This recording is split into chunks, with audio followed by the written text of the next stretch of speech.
Comme tu l'as dit, je suis docteur en sociologie et chercheuse associée au CERLIS à Paris. Et en guise d'introduction, je vais vous dire un mot de mon objet de recherche, de ma méthode et de mon terrain. Donc moi, j'ai enquêté pendant ma thèse sur le travail salarié et militant de lutte contre le VIH-Sida, avec une perspective de sociologie du travail et de sociologie du militantisme. Précisément, j'ai cherché à comprendre comment se construisaient les discours et les rhétoriques militantes au sein d'une association et comment ce discours pouvait être utilisé pour mettre au travail les gens.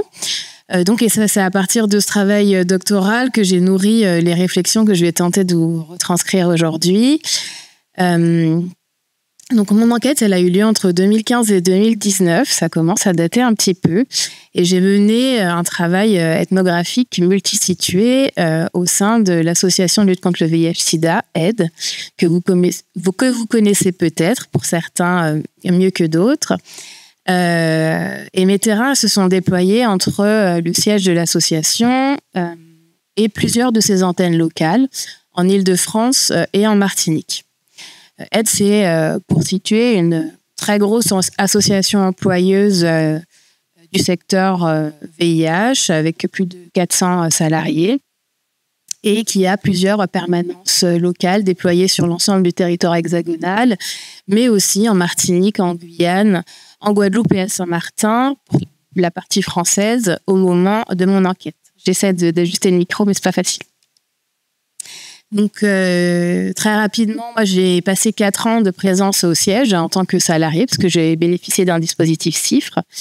J'ai fait 3 mois d'observation participante dans 3 antennes en étant intégrée aux équipes salariées que j'ai appelées les salariés de terrain. J'ai passé 1 mois en Martinique dans ce cadre-là. J'ai mené 25 entretiens complémentaires et puis tout un ensemble d'observations directes dans des séminaires, des réunions des temps militants, lors de formations internes, notamment. J'aimerais commencer aussi par me situer au-delà de ma position de recherche. Moi, je suis née en Martinique, d'une mère noire martiniquaise, dark skin, et d'un père blanc créole. C'est dire s'il y a une forme de pluralité au sein de mon ancienneté. Et cette position-là, ces représentations, elles ont bougé, elles ont circulé. On me percevait comme une chabine, une métisse, une martiniquaise de là-bas, puisque j'ai grandi en région parisienne. Et ces assignations multiples-là, elles ont marqué ma réflexivité sur cet objet de recherche. Je suis une femme claire de peau, light skin. Je suis une chercheuse revenue en Martinique avec tout un bagage militant et intellectuel construit dans l'Hexagone. J'ai commencé mon enquête en travaillant sur les antennes locales d'Île-de-France et j'ai terminé mon terrain par la Martinique. Donc, j'étais déjà pétrie de tout un ensemble de représentations sur ce qu'était le travail d'accompagnement à la santé sexuelle à ce moment-là. Et donc, j'ai choisi de me désigner comme le fait Harry Gordien, qui est là dans un brillant article que j'aime beaucoup, comme outsider within, voilà, en reprenant la notion de Patricia Hill Collins. Cette position, j'ai essayé de l'adresser directement à mes enquêtés martiniquais, à l'occasion d'une discussion sur l'intervention d'un sociologue dans un groupe de parole dans l'association. C'était un groupe de parole en non-mixité entre hommes gays, donc j'y ai pas assisté, mais j'ai assisté à la discussion qui a eu lieu après. Et les échanges ne s'étaient pas très bien passés entre ce sociologue qui parlait des mobilisations contre le VIH-Sida et puis les militants.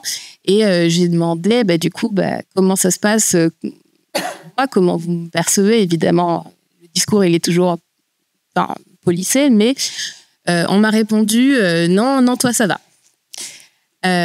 Donc, si moi, ça va, je vais creuser un peu mon propos en donnant d'abord 1 ou 2 éléments sur le management du care militant sur mon terrain martiniquais. Ensuite, je vais vous parler des logiques de gouvernement à distance et leurs effets, de gouvernance, à distance, et de leurs effets sur le travail associatif. Et puis, je vais ouvrir par quelques exemples à partir de profils d'enquêtés pour explorer les formes de résistance, d'ajustement, des engagements que les salariés de terrain ont mis en œuvre.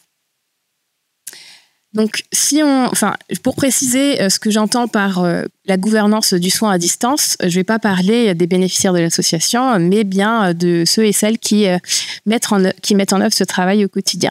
Et pour ce faire, je m'appuie sur tout un ensemble de travaux sur le CARE, comme ceux de John Tronto et de Pascal Molinier, mis en parallèle avec la littérature sur les démarches participatives, l'éducation populaire, la santé communautaire, parce que le militantisme qui est défendu par l'association AIDE, il s'ancre dans une démarche communautaire qui se traduit dans une logique bottom-up, dans une organisation démocratique et participative, par la proximité entre les intervenants et les publics qui elles rencontrent. Voilà, il y aurait beaucoup de choses à dire pour expliquer un peu plus précisément ce qu'est cette démarche communautaire, mais j'ai pas le temps de le faire.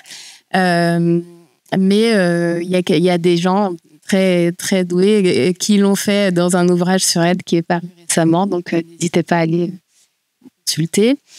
Et pour préciser ce que j'entends ici par CARE, je parle pas seulement d'un ensemble de gestes, de postures relationnelles, mais aussi de la prise en compte de la fatigue, de la contrainte, de l'invisibilité du travail, de soins menés au quotidien. Sur un terrain martiniquais, dans ce contexte postcolonial, les structures comme AIDE qui font de l'accompagnement à la santé sexuelle, elles sont traversées par tout un ensemble d'injonctions contradictoires qui s'incarnent dans une standardisation de la formation militante et des pratiques de travail sur l'ensemble du territoire hexagonal comme ultramarin, dans des objectifs de performance et de résultats, et puis par une volonté d'adaptation systématique aux besoins locaux. Donc on a à la fois cette standardisation et cet objectif d'adaptation.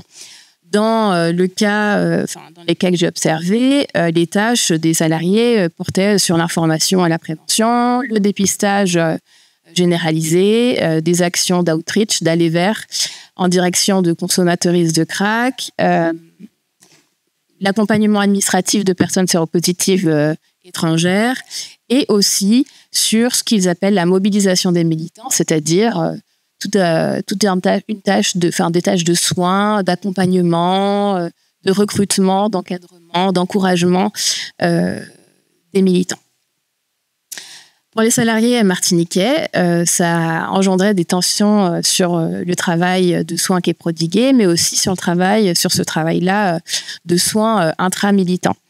J'essaie en ce moment de penser à ça en termes de script du CARE, en référence à John Gagnon et ses scripts sexuels, comme un ensemble d'attendus et de modalités normées, genrées et racialisées, de faire communauté militante, de prendre soin et d'incarner sa place au sein de l'association, même si c'est encore à stabiliser. Maintenant, sur la question de la colonialité, de la gouvernance, l'association, elle fonctionne évidemment sous une logique de gouvernance à distance.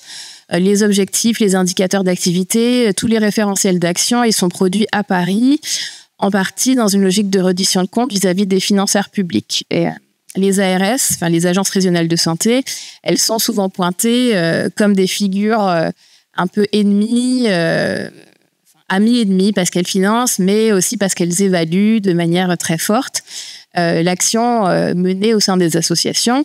Maintenant, avec mes travaux actuels, j'ai l'impression que ce rapport de pouvoir, il peut être nuancé, relativisé, mais bon, pour arriver à faire. Donc, on demande aux équipes de produire des chiffres en pratiquant des dépistages rapides, des TROD, mais aussi d'assurer un accompagnement individualisé, qualitatif aux bénéficiaires en menant avec eux des entretiens plutôt longs qui sont caractéristiques de la plus-value communautaire qui a démontré son efficacité en termes de prévention du VIH. En Île-de-France, sur mon terrain, les équipes, elles ont environ 100 TROD à réaliser par mois. Et en Martinique, l'objectif, il est annualisé. C'est 1500 TROD par an, environ 125 tests par mois. Donc, un objectif quantitatif un petit peu plus élevé. toutes ces injonctions, elles produisent évidemment des tensions. Ça, c'est pas propre au terrain martiniquais. Mais sur ce terrain, ça s'incarne d'abord dans une forme de division genrée et racialisée du travail de soins. Donc, les femmes noires, salariées comme bénévoles, elles sont les principales porteuses du travail émotionnel lié au care. Ce sont elles qui vont tenir la permanence, qui vont accueillir les bénéficiaires, les militants, qui vont les écouter, s'adapter à leurs demandes. Et elles sont aussi, dans ce cadre-là, aussi attendues dans une posture de disponibilité. Par exemple, pour la salariée qui anime la permanence, qui est animatrice, c'est donner son numéro de téléphone personnel pour être contactée à toute heure, si besoin, par les bénévoles, assurer une position de relais identifiée par les partenaires associatifs et par les bénéficiaires. Et à l'inverse de ça, les hommes salariés noirs dans cette permanence, ils tentent à se soustraire à ce travail, les hommes cis, à se soustraire à ce travail émotionnel qui est pourtant prescrit. Et ça relève pas d'un rejet explicite, mais plutôt d'une délégation implicite où le care, ça reste le domaine des femmes au sein de cet espace. Et ça les protège, ça protège les hommes parce que ça va cadrer et limiter leur disponibilité temporelle pour le travail. J'y reviendrai juste après. Un autre élément assez évident et intéressant, c'est que la blanchité, elle est absente de cette permanence que j'ai enquêtée, mais elle est présente dans le paysage du pouvoir et de la domination hiérarchique de l'association. Le responsable de région Caraïbes, c'est un homme blanc batté au siège en Île-de-France. Les médecins, les interlocuteurs de l'ARS, les dirigeants militants bénévoles de l'association sont majoritairement blancs. Et les décisions structurantes pour l'organisation du travail, elles se prennent donc ailleurs. Voilà, c'est là une des dimensions les plus évidentes de la colonialité du pouvoir sanitaire dans ce cadre-là. Donc, mes scripts du care, ils ne sont pas seulement genrés, ils sont produits et traversés par des rapports sociaux de race, de classe, par la distance géographique et par la distance institutionnelle. Je vais maintenant évoquer avec vous quelques profils d'enquêtés pour incarner et montrer comment les salariés s'ajustent ou résistent à ces scripts. On a le profil d'Alicia que je viens d'évoquer, qui est l'animatrice de la permanence. Elle est salariée à mi-temps. Elle est en situation de handicap et elle est pourtant très investie, mais cet investissement est quasiment comme allant de soi. Lorsque elle a été embauchée comme animatrice, Alicia a été assez rapidement confrontée à un effectif des ressources humaines très, très restreintes. Et elle a en particulier pâti d'une caractéristique structurelle du territoire martiniquais, c'est qu'il n'y a pas de délégué de permanence. Dans toutes les permanences de l'association, on a une équipe d'animateurs qui vont assurer les interventions et qui vont être encadrés, chapeautés par un délégué de permanence. Et en Martinique, ce poste de délégué n'existe pas. On a directement l'échelon hiérarchique supérieur qui est plutôt administratif et qui est celui de coordinateur. Donc, quand elle est embauchée, l'animateur ils étaient deux, mais l'animateur qui assurait les interventions avec elle a été muté sur une autre île et elle a assuré les interventions seule pendant 1 an. Cet investissement temporel important, au regard des objectifs quantitatifs à remplir, a participé à une dégradation sévère de son état de santé qui a nécessité un arrêt de travail. Et quand je la rencontre, elle revient tout juste de cet arrêt. Elle est en mi-temps thérapeutique. Et tout au long de mon observation participante, j'ai pu constater que malgré ce statut de travail à 50% en mi-temps thérapeutique, elle passait la majorité de ses journées dans la permanence ou en intervention, en dépassant très, très visiblement son temps de travail formel. Ces dépassements-là, ils faisaient parfois l'objet de rappels à l'ordre par sa supérieure hiérarchique, la coordinatrice, sans qu'ils ne soient réellement suivis d'un effet. Et voilà, donc tout ça pour illustrer le fait que dans une équipe qui est réduite comparativement à la taille du territoire, quand j'y suis, il y a 2,5 ETP, équivalent temps plein pour assurer l'ensemble des interventions sur l'île. Et au regard de l'intensité du rythme de travail, les salariés ne se sentent pas en position de pouvoir limiter le temps qu'ils investissent pour assurer de bons résultats à la permanence. Et cet état de fait, ce penser le travail, il n'est pas du tout décorrélé de la manière de penser son militantisme.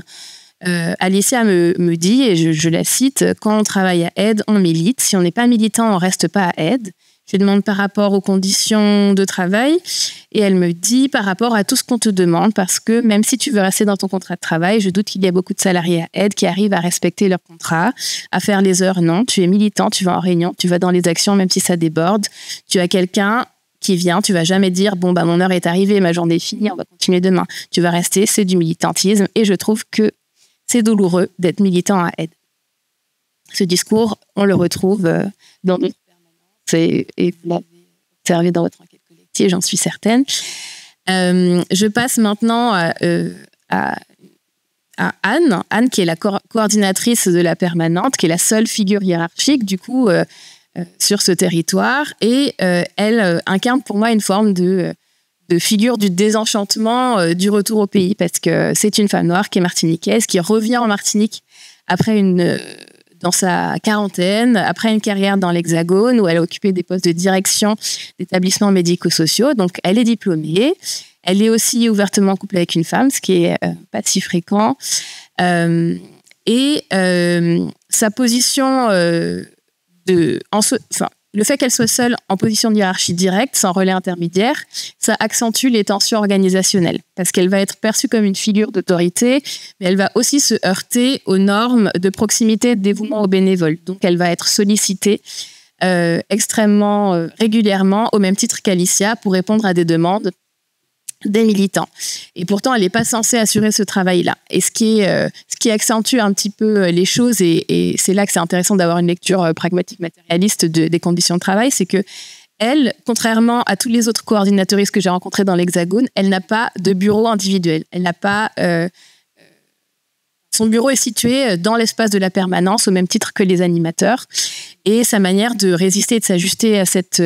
inconvénient, c'est de quitter autant que possible l'espace de la permanence en calant des rendez-vous, en arrivant plus tard au bureau, etc. Ensuite, maintenant, je vais passer aux deux figures masculines, en essayant d'aller vite pour pas dépasser le temps. On a Bastien, qui est un animateur, qui est un homme noir, hétérosexuel, d'origine ouest-africaine. Là, c'est aussi intéressant parce que il a aussi un parcours de déplacement, en fait, de l'Hexagone vers la Martinique. Et il tient une posture plus technique, plus distante, qu'il revendique comme professionnel. Son positionnement, je le lis plutôt comme une critique implicite du modèle communautaire ou une forme de démobilisation stratégique, c'est-à-dire qu'il ne va pas s'opposer directement au travail gratuit, mais il va se placer, comme souvent, de manière très traditionnelle en studio du travail, dans des tâches qui vont lui permettre de rester soit dans le camion pour faire les tests à la chaîne, soit conduire pour rendre service, enfin pour déplacer l'équipe. Mais voilà, ça limite les contacts avec les militants. Et enfin, on a Kevin, qui est un homme noir, martiniquais, gay, qui est aussi animateur, et qui, encore une fois, est dans un parcours de déplacement, puisqu'il a vécu à l'étranger, dans un pays anglophone, et qu'il est récemment rentré en Martinique, où il a grandi. Lui, il a l'impression qu'il est mis de côté par le reste des militants parce qu'il promeut une masculinité différente,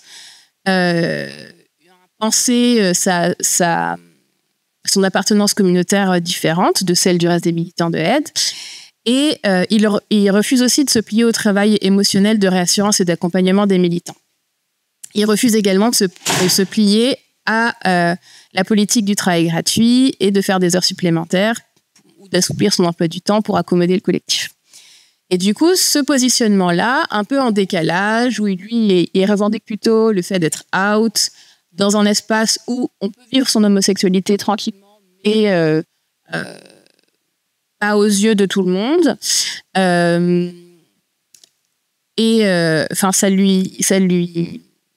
Ça le contraint pas, mais on l'étiquette en tant que dilettante, en fait. On l'étiquette en tant que feignant, parce qu'il s'investit pas autant que les autres, mais aussi parce qu'il critique le militantisme promu au sein de la permanence.